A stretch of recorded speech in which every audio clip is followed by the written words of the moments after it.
पानी लो।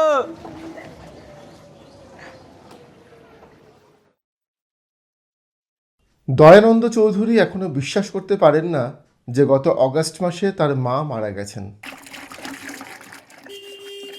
কয়েকদিনের ডায়রিয়ায় এভাবে একজন সুস্থ সবল মানুষ চলে যাবেন এখনো বিশ্বাস হয় না তার। দয়ানন্দের বাবা প্রতিদিন ধূপ জ্বালিয়ে বসে থাকেন স্ত্রীর ছবির পাশে। তার দৃঢ় বিশ্বাস জল থেকেই বিষক্রিয়া হয়ে মৃত্যু হয়েছে স্ত্রীর। দক্ষিণ দিল্লি থেকে মাত্র 30 মিনিটের দূরত্বে হরিয়ানা সীমানা। যমুনা নদী বাঁক নিয়ে এই সীমানা দিয়েই হরিয়ানা থেকে দিল্লিতে ঢুকেছে। আর সেই যমুনার ধারে তিলে তিলে গড়ে উঠেছিল মিঠাপুর গ্রাম। গ্রামের নাম মিঠা কারণ মিষ্টি জল পাওয়া যায় সেখানে। জমির নিচে 3 ফুট পাইপ ঢোকালেই ভূগর্ভস্থ মিষ্টি জল উঠে আসতো পাইপে। গত 1 দশকে সেই জল নেমে গেছে প্রায় 200 ফুট নিচে। পাইপে যে জল ওঠে তা পান করার অযোগ্য বলে দাবি স্থানীয় মানুষের। लगभग 20-25 फुट पर पानी अवेलेबल था जब हम लोग आए थे, लेकिन अब तो पानी का लेवल बहुत ही नीचे चला गया। पहले तो यहाँ का पानी सबसे मीठा पानी हुआ करता था, जिसके कारण ही इसका नाम मीठापुर पड़ा हुआ था। लेकिन उसके बाद कपड़ों की इंडस्ट्रीज़ और जगह जगह वाटर जो प्यूरीफायर लोगों ने लगाए, उसकी वजह से वाटर लेवल डाउन हो गया आज की डेट में। उसकी वजह से आज की तो मैं समझता हूँ 100 फीट तक तो पानी अवेलेबल नहीं है। गर्मी के दिनों में सबसे ज़्यादा प्रॉब्लम होती है पानी की, क्योंकि कभी कभी 2-2 दिन तक यहाँ पानी नहीं आता तो समस्या हो जाती है। बरसात में भी प्रॉब्लम हो जाती है, क्योंकि इसका पानी बरसाती नाले में मिक्स होकर जाता है तो पता लगता है गंदा पानी, जब मिट्टी भरा पानी ऐसा पहुँचने लगता है तो ज़्यादा दिक्कत आती है। फिर भी यूज होता हुआ तो मजबूरी है लोगों की यहाँ का यूज करना, ऑप्शन भी नहीं है। कितना पैसा खर्च करेंगे? आम आदमी है 20,000-25,000 रुपये कमाने वाला आदमी कहाँ से खरीद के पानी पिएगा?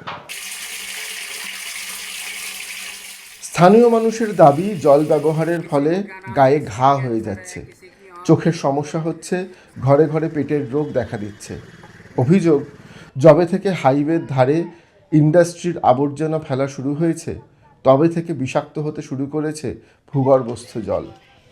একসময় গ্রামের যে পুকুরের ধারে মানুষ বাড়ি বানাতে চাইতেন সেই পুকুরও এখন আবর্জনার কুণ্ডে পরিণত হয়েছে। ভূগর্ভস্থ জলের পাম্প লাগানো হয়েছে সেখানেই।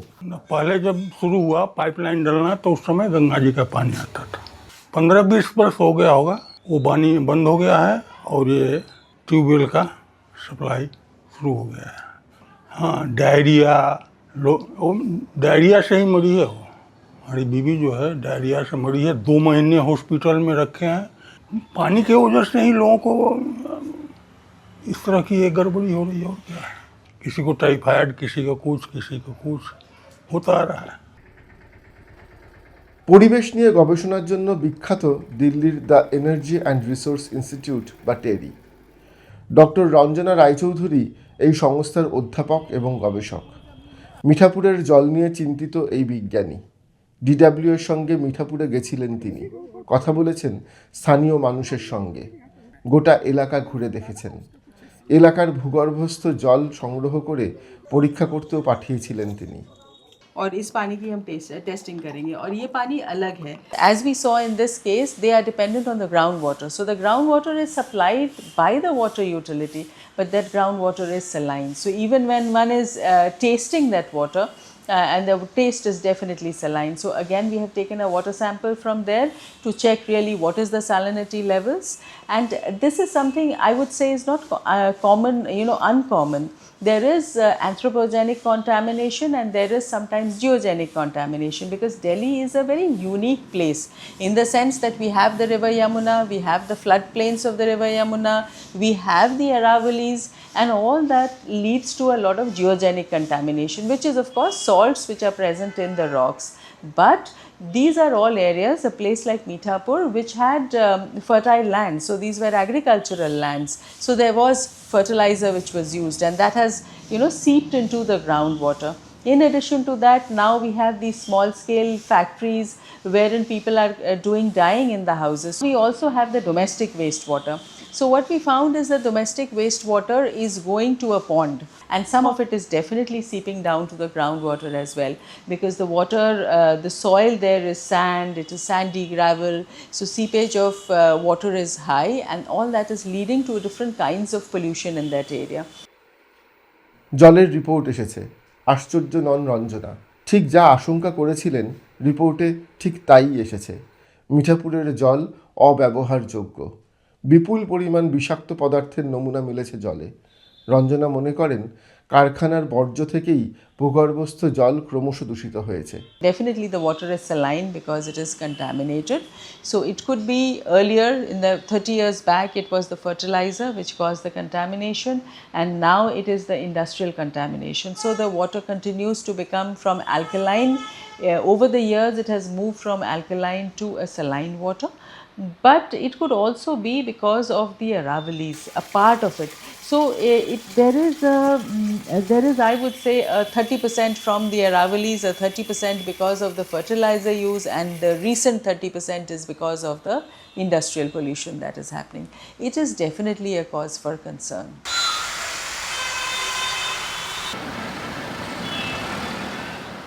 জল নিয়ে চিন্তিত শহুরে দিল্লিও। শহরাঞ্চলে জল আসে মূলত ট্রিটমেন্ট প্ল্যান্ট থেকে।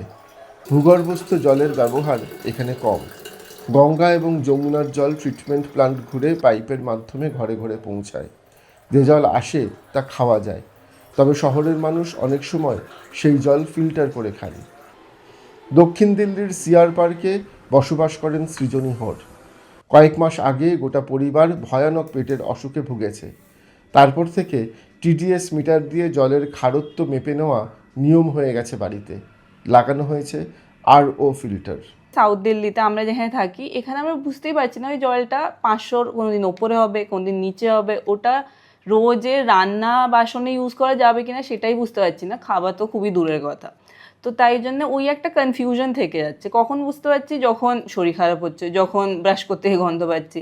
তাই জন্য এরকম একটা মেশিন টিডিএস রাখা খুব দরকার, যাতে আমরা বুঝতে পারি কি জলটা কেমন আসছে। আর বটল ওয়াটার ছাড়া এখন আর কোনো অপশন দেখতে পাচ্ছি না। রঞ্জনা গেছিলেন সৃজনীদের বাড়িতেও। জল পরীক্ষা করে দেখেছেন তিনি। In fact, I would like to collect the water which they are having from the RO and the wastewater that is coming out of the RO, because that is also a lot of water that comes out. So let's see where that water can be put to better use. So both those qualities and also the tap water. All three of them we would like to collect to see what it's like when because there is one is a perception issue and the other is the actually quality issue that we are facing. So would drain সমস্যা হলো ড্রেনের জলের পাইপের সঙ্গে খাওয়ার জলের pipe কখন যুক্ত হয়ে যাবে তা বলে দেবে কে? সৃজনীর মতো শহুরে দিল্লিবাসীর অনেকেরই বক্তব্য, টিডিএস মিটার, আরও ফিল্টার এখন প্রায় প্রতিটি মধ্যবিত্ত বাড়িতেই ব্যবহার করা হচ্ছে, কারণ এই সমস্যা দিল্লি শহরের প্রায় সব জায়গাতেই হচ্ছে। রঞ্জনার বক্তব্য, এমনিতেই দিল্লিতে জলস্তর ক্রমশ নিচে নেমে যাচ্ছে। আরও ফিল্টার জল পরিশোধন করতে গিয়ে 1/3 জল নষ্ট করে দিচ্ছে। আরওর সেই ড্রেনেজ ওয়াটারও পরীক্ষা করেছেন রঞ্জনা। পরিশোধন করতে গিয়ে আরও যে জল বাইরে ফেলে দিচ্ছে সেই জলে মিশে আছে নানা রাসায়নিক, যা দিল্লির ভূগর্ভস্থ জলের সঙ্গে গিয়ে মিশছে। অদূর ভবিষ্যতে এই বিষয়টিও সমস্যার কারণ হতে পারে বলে মনে করেন রঞ্জনা। মিঠাপুর আর দক্ষিণ দিল্লির জলের সমস্যা এক নয়। শহুরে দিল্লির জলের সমস্যা সমাধান করা সহজ। ট্রিটমেন্ট প্ল্যান্ট থেকে যে পাইপের মাধ্যমে জল ঘরে পৌঁছচ্ছে সেই লাইনের সংস্কার হলেই সমস্যার দ্রুত সমাধান হওয়া সম্ভব। কিন্তু মিঠাপুরের মতো প্রান্তিক দিল্লিতে ভূগর্ভস্থ জল যেভাবে দূষিত হয়েছে তার সমাধান সূত্র খুঁজে পাওয়া কঠিন। अब इसका लेवल ये है, सीवर ये है।